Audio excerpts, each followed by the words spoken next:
The right path. To grow in godly wisdom, we must choose the path of honesty and integrity. In the next verses here in Proverbs, we have a serious warning. And of course, throughout the Proverbs, we have serious warnings. But here is one of the most serious warnings right up front. We're still in chapter 1, verses 10 to 11.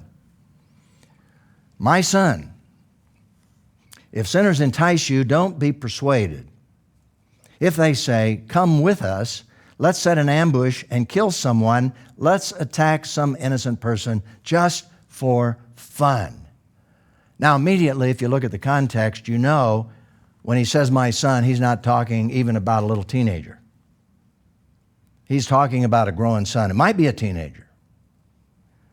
Have you ever watched a teenager who's been influenced by gangs?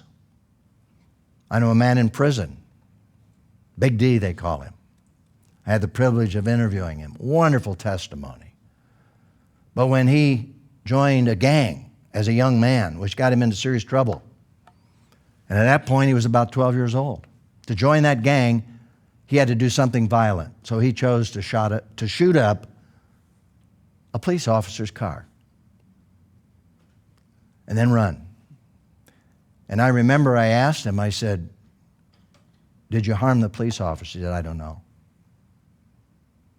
I don't know. I ran. He may have killed him. But that was the initiation rite to get into that gang, to be accepted in that gang. So even in our own culture today, we have situations that relate to the statement here. Let me read it again. My son, if sinners entice you, don't be persuaded. If they say, come with us, let's set an ambush and kill someone, let's attack some innocent person just for fun. Now, again, you have a continuum there because among young people, they may not set out to harm somebody, but in the process they do because they're following the gang. And so in Proverbs, we have a very serious warning. We have a serious exhortation in verses 15 and 16. My son, don't travel that road with them or set foot on their path because their feet run towards trouble and they hurry to commit murder. I mean, this is the kind of thing that Jesus was referring to with the Good Samaritan who was beat up and robbed and left for dead. That kind of thing was going on in the time of Jesus. It's going on today all over the world, and particularly among those who are old enough to get involved in this kind of situation. And even in our culture today, I was reflecting on my own background growing up on the farm. And to be honest with you, I'm embarrassed to even talk about some of the things I did where I could have gotten killed. Or I could have done something stupid to kill somebody else. I mean, it is so easy to do stupid things, particularly when we're young, and we don't think about the consequences. I think sometimes even when teenagers commit suicide, somehow they're deceiving themselves because they don't think they're going to die. They don't think it through. They think somehow they'll live in spite of what they did. And that, of course, is a tragedy. In Psalm 1, the psalmist wrote, how happy is the man who does not follow the advice of the wicked or take the path of sinners or join a group of mockers. And notice the progression here. There's progression. First of all, you have what? The advice of the wicked. That's step one. Don't listen to the advice of the wicked. Secondly, right here, or take the path of sinners. See, that's more than advice, right?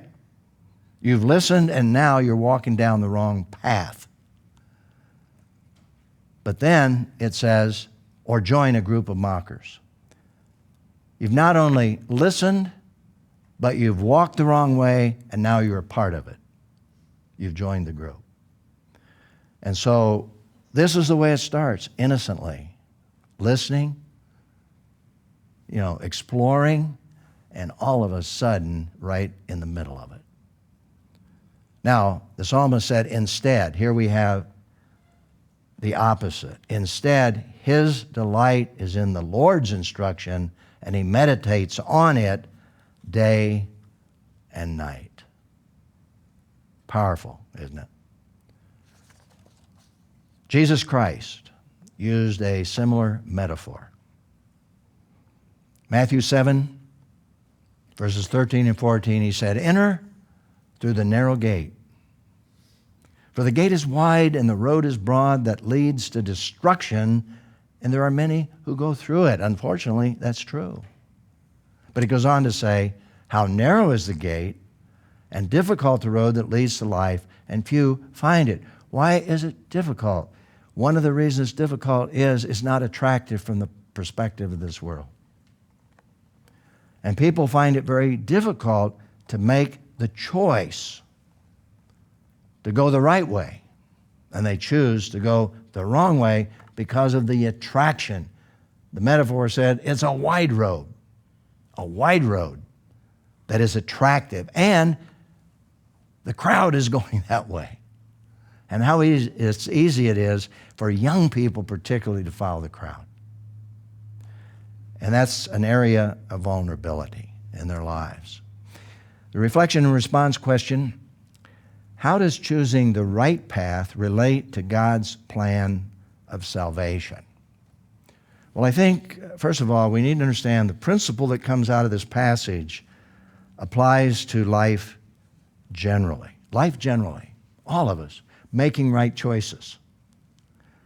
But it has a specific application also in relationship to eternal life. It's not just a choice to have blessings in this life and to stay out of trouble, but it has specific application to what Jesus said. Remember when Thomas said, we don't know how to get there. We don't know where you're going. And what did Jesus say? Jesus told him, I am the way. Boy, that has implication, right? He is the path, if you want to follow through on the metaphor. I am the way, the truth, and the life. No man comes to the Father except through me. The way of eternal life. And so we have a great principle here that has significant application to all of us. To grow in godly wisdom, we must choose the path of honesty and integrity.